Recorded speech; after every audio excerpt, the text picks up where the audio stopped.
আসসালামু আলাইকুম, শুভ সকাল। সবাই কেমন আছেন? আমি ইরফান।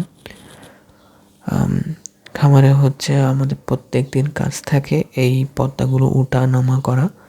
যেহেতু এখন শীতকাল, রাতে প্রচণ্ড এবং সকালে প্রচণ্ড বাতাস থাকে, যেটা ছাগল নিতে পারে না।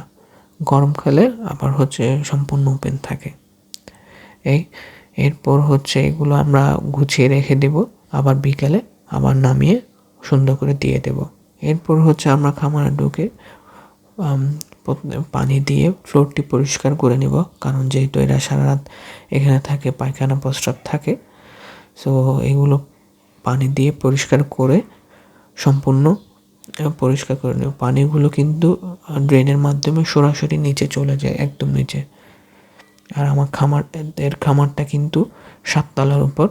সো এখানে এমনভাবে পরিষ্কার করতে হয় যেন গন্ধ না থাকে। এরপর ছাগলগুলো বের করে দেয়। এরপর ঘাস থাকলে বা দানাদার থাকলে দিয়ে রেখে দিয়ে এরা সারাদিন রেস্টে থাকবে। তো সবাই দোয়া করবেন। আসসালামু আলাইকুম।